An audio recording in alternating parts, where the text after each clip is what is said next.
Assalamualaikum warahmatullahi wabarakatuh. Perkenalkan, nama saya Melisa Anggreni dari Program Studi Sarjana Terapan Sanitasi Lingkungan dengan matkul PBHK dosen pengampu Bapak Tommy Sujarwadi MS.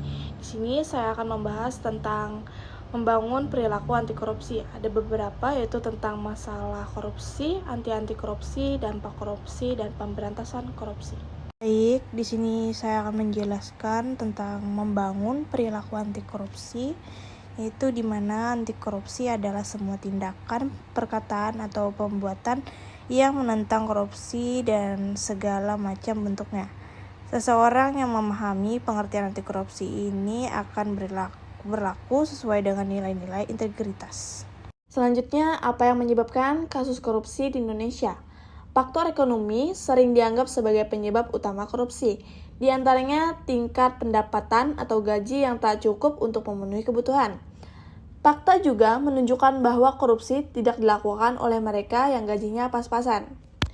Selanjutnya adalah kasus korupsi di Indonesia, penyebab, bentuk, contoh, dan hambatan.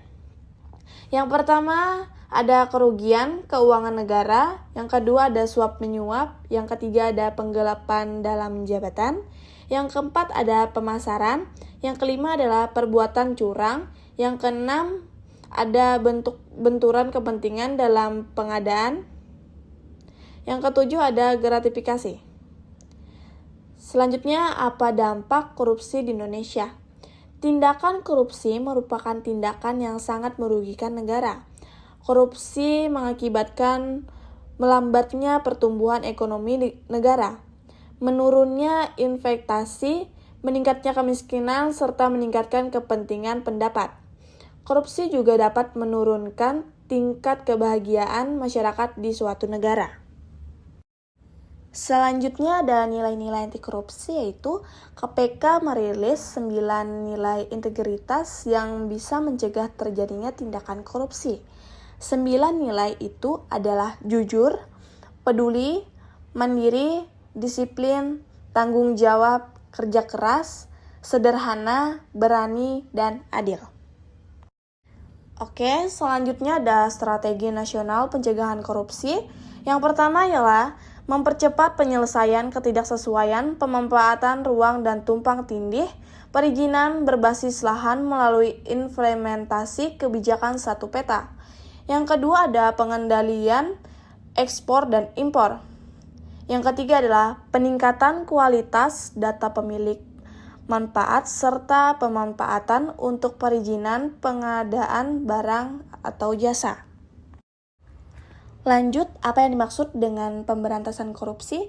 Yaitu sula penindakan adalah strategi represif KPK dalam menyeret koruptor ke meja hijau, membacakan tuntutan, serta menghadirkan saksi-saksi dan alat bukti yang menguatkan.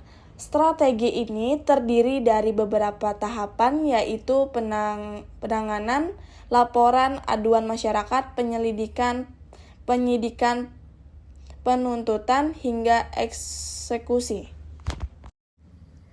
Selanjutnya yaitu ajakan. Peran mahasiswa dalam masyarakat dan penentuan kebijakan publik. Mahasiswa merupakan bagian dari masyarakat. Mahasiswa merupakan faktor pendorong dan pemberi semangat sekaligus memberikan contoh dalam penerapan perilaku terpuji.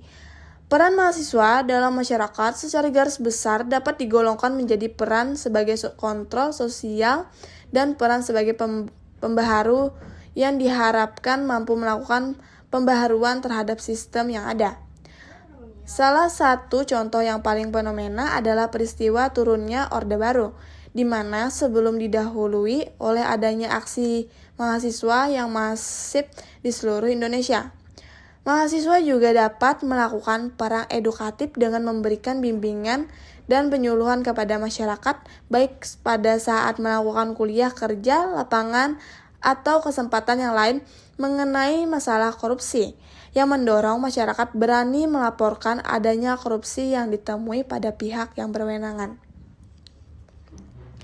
Sekian video yang saya buat. Apabila salah kata, mohon maaf yang sebesar-besarnya. Wassalamualaikum warahmatullahi wabarakatuh.